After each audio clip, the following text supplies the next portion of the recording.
6 വയസ്സുള്ള ഒരാൺകുട്ടി അവൻ്റെ 4 വയസ്സുകാരി കുഞ്ഞനിയത്തിക്കൊപ്പം കടൽ തീരത്ത് നിന്ന് വീട്ടിലേക്ക് മടങ്ങുകയായിരുന്നു.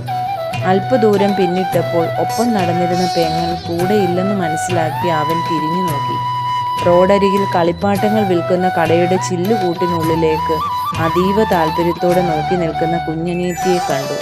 എന്താണിത്ര താല്പര്യത്തോടെ നോക്കി നിൽക്കുന്നതെന്നറിയാനുള്ള കൗതുകത്തോടെ അവൻ അവൾക്കരികിലെത്തി.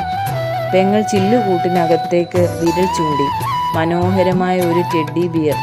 അനിയത്തിയുടെ മുഖത്ത് തെളിഞ്ഞ പ്രതീക്ഷയുടെ പൊന്തിളക്കം കണ്ട് മറ്റൊന്നും ആലോചിക്കാതെ അവൻ ചോദിച്ചു, മോൾക്കിത് വേണോ? അവൾ അവനെ നോക്കി പ്രതീക്ഷയോടെ മൂളി. അവൻ അവളെയും കൂട്ടി കടയ്ക്കകത്തേക്ക് കയറി. നേരെ നടന്നു ചെന്ന് ആ പാവക്കുട്ടിയെടുത്ത് അനിയത്തിയുടെ കയ്യിൽ കൊടുത്തു. അവളുടെ കവിളിൽ 1000 മഴവില്ലുകൾ പൂത്തിറങ്ങി. ഇതെല്ലാം അതീവ കൗതുകത്തോടെ വീക്ഷിച്ചുകൊണ്ട് പ്രായം ചെന്ന കടയുടമ ക്യാഷ് കൗണ്ടറിൽ ഇരിക്കുന്നുണ്ടായിരുന്നു. പാവയും എടുത്ത് അനിയത്തിയെയും കൂട്ടി ക്യാഷ് കൗണ്ടറിലെത്തിയ പയ്യൻ ചോദിച്ചു, അങ്കിൾ, ഈ ടെഡ്ഡി ബിയറിന് എന്താണ് വില? മോൻ്റെ കയ്യിൽ എന്തുണ്ട് തരാൻ?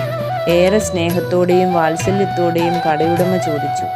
കുട്ടി കയ്യിലിരുന്ന കുഞ്ഞു ബാസ്ക്കറ്റ് മേശപ്പുറത്തേക്ക് കുടഞ്ഞിട്ടു. അതിൽ കടപ്പുറത്തു നിന്നും ഇരുവരും ചേർന്ന് ശേഖരിച്ച മണ്ണു പുരണ്ട കക്കയുടെ തോടുകളും കുഞ്ഞു ശംഖുകളുമായിരുന്നു. അവൻ പ്രതീക്ഷയോടെ കടയുടമയെ നോക്കി.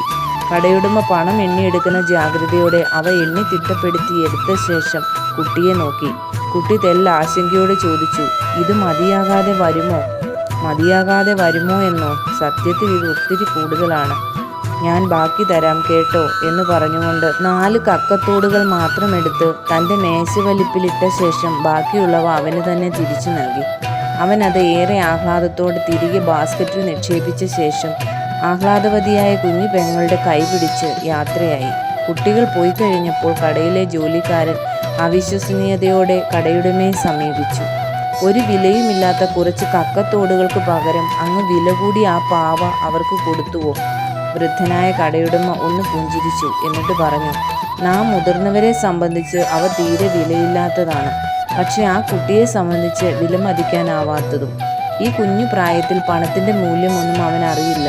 പക്ഷേ വളർന്നു വലുതാവുമ്പോൾ അവൻ അത് മനസ്സിലാകും.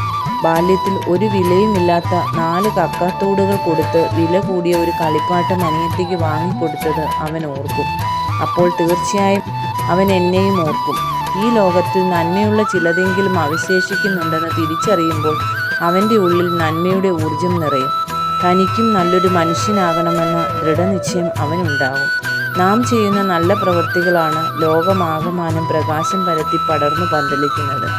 നല്ല പ്രവൃത്തികൾ നന്മയുടെ ഊർജം ലോകം മുഴുവൻ പ്രസരിപ്പിക്കും. തെറ്റായ പ്രവൃത്തികൾ ലോകത്തെ ഇരുട്ടിലാക്കും.